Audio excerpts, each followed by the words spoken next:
The Velthrani Empire had ruled the galaxy for 12,000 years. Their ships stretched across 1,000,000 star systems. Their technology was so advanced that lesser species could not even understand how it worked. They had conquered hundreds of civilizations and absorbed their knowledge, their resources, and their populations into the great machine of empire. When their sensors first detected Earth, they felt nothing but boredom. Another primitive world. Another species crawling through the mud of its own ignorance. The invasion took exactly 14 hours. Human militaries fought with everything they had. Tanks rolled across battlefields.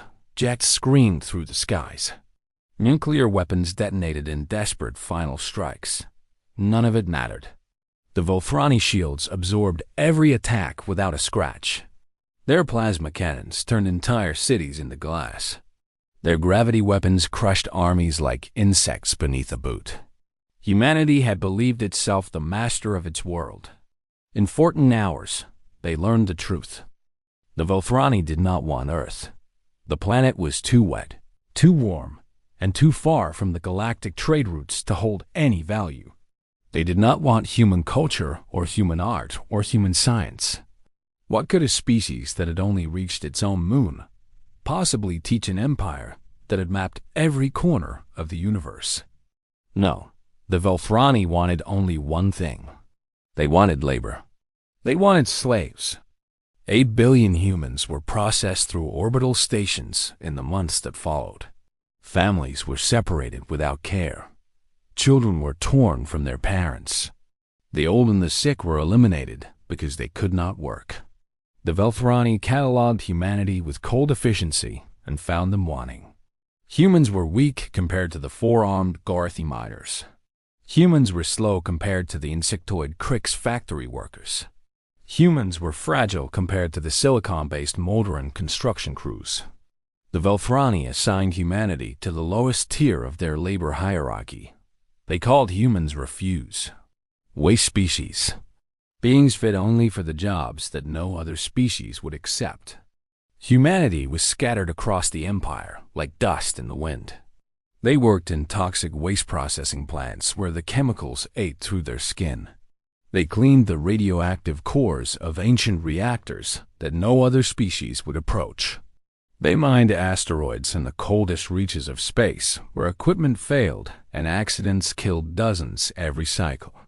They were given the minimum food to survive and worked until their bodies broke. When they died, they were replaced. There was always more refuse. The Velthrani had made a terrible mistake. They had studied human bodies and found them ordinary.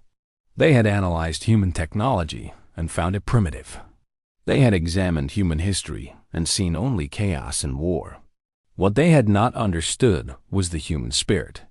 They had not recognized the fire that burned in every human heart.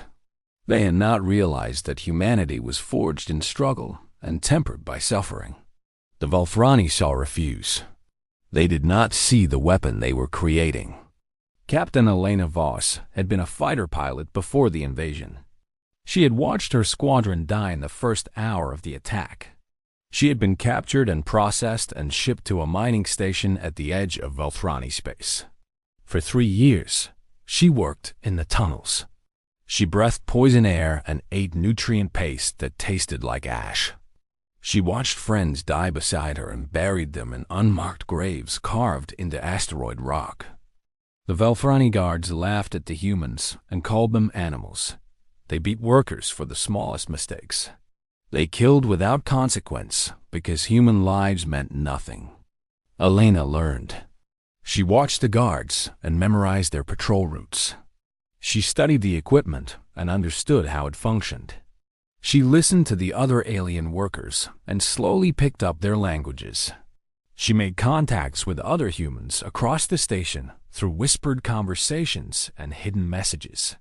The Velthrani did not watch the refuse closely. Why would they? What could the weakest species in the Empire possibly do? The first uprising began on mining station Theta 7 in the 4th year of human enslavement.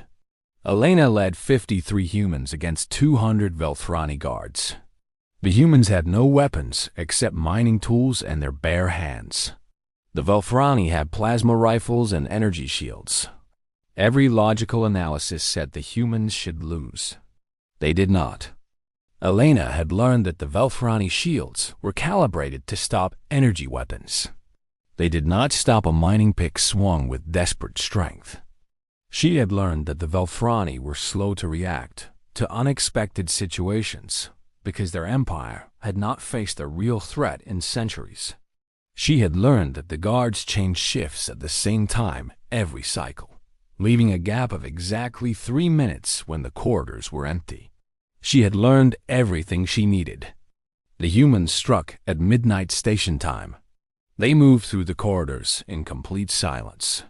They overwhelmed guards before they could raise alarms. They captured the armory and turned Velthrani weapons against Velthrani soldiers. By dawn, Mining Station Theta-7 belonged to humanity. 53 humans had defeated 200 of the galaxy's greatest warriors. Word spread through the slave networks like fire through dry grass. Other humans heard the impossible news. If 53 could win, then so could they. Uprisings exploded across the empire. Processing plant Kappa fell next. Then Reactor Station 9. Then the asteroid colonies of the frozen belt. Humans fought with stolen weapons and improvised explosives. They fought with rocks and fists when nothing else was available. They died by the thousands, but they kept fighting. The Velthrani killed 10 humans for every guard who fell. It did not matter. There were always more humans willing to take their place. The Velthrani High Command could not understand what was happening. Their analysts ran simulations and found that human victory was statistically impossible. Their military commanders insisted that the uprisings would collapse within weeks. Their intelligence services reported that humans lacked the coordination for sustained resistance. All of their predictions were wrong. General Marcus Chun had been a military historian before the invasion. Now he was the leader of the largest human resistance force in the empire. His fleet consisted of 37 stolen ships held together with spare parts and desperate hope. His army was made of former slaves who had never held weapons before the uprising. His supply lines were fragile and his resources were thin. The Velthrani Emperor sent a fleet of 500 warships to crush him forever. Marcus knew he could not win a direct battle. The Velthrani ships were larger and more powerful and better armed. Their crews had centuries of training. Their technology was beyond anything humanity had ever built. But Marcus had studied history. He knew that empires grew soft over time.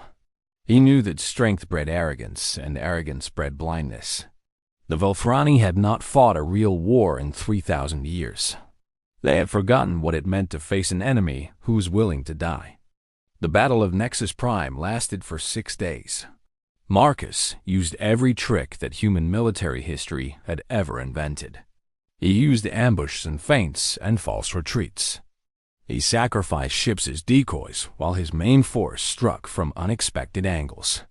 He targeted supply lines and communication relays instead of warships. He made the Velthrani chase shadows while his real attacks came from nowhere and everywhere. The Velthrani commanders were trained to fight by the rules of galactic warfare. They expected their enemies to behave in predictable ways. They expected battles to follow logical patterns. Marcus gave them chaos. He gave them a human way of war that broke every rule they knew. By the 6th day, 300 Velthrani ships were debris floating in the void. The rest retreated in disarray. The victory at Nexus Prime changed everything. Other enslaved species watched and learned. If the refuse could defeat the masters, then perhaps they could too. The Garthi miners remembered their ancestral pride. The Crix factory workers recalled their ancient queens. The Molderan construction crews dreamed of their lost homeworlds. The Velthrani Empire had built its power on the labor of 100 species. Now those species were waking up. Now they were following the human example. Elena Voss stood on the bridge of her captured battleship and looked out at the stars. She remembered the mining tunnels and the poison air and the guards who had called her refuse. She remembered every friend she had buried and every wound she had suffered. The Volthrani had taken everything from humanity. They had destroyed Earth and scattered its people and worked them to death in the darkest corners of the galaxy. They had called humans the lowest of the low. They had been wrong. Humanity was not the weakest species in the galaxy. Humanity was the most dangerous. Other species were stronger, or faster, or smarter. But no other species had the human capacity for endurance.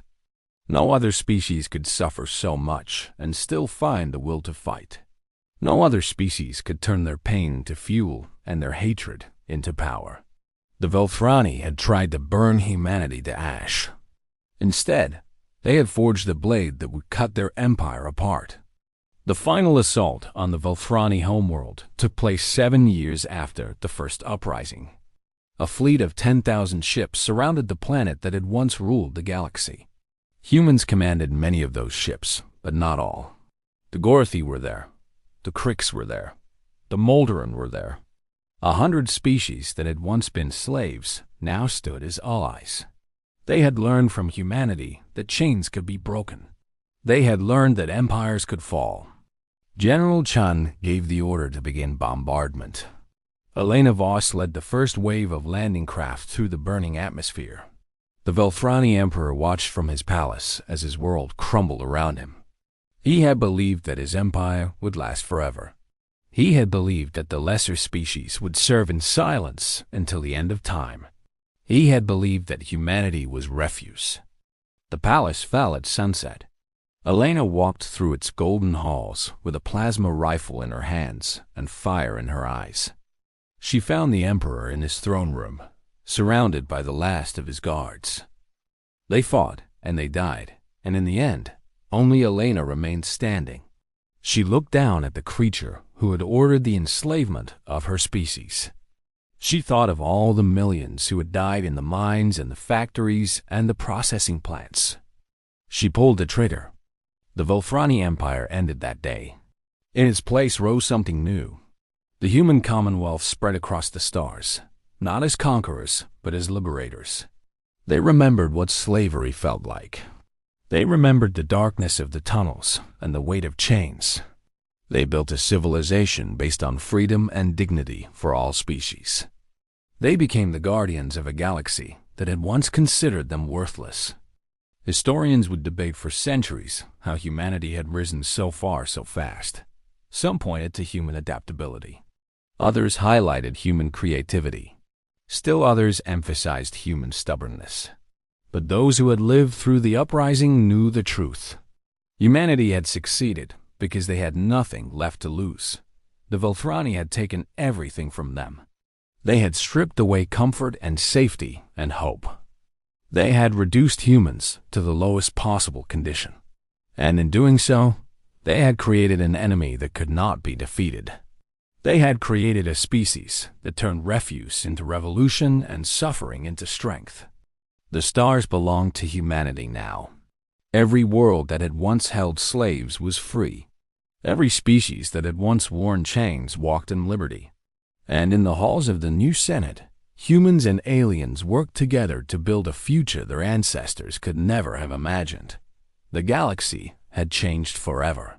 It had changed because one species refused to accept their place at the bottom.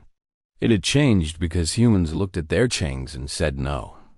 The refuse had become the rulers. The slaves had become the liberators. And the empire that had laughed at humanity was nothing but dust and memory, forgotten by the very stars it had once claimed to own.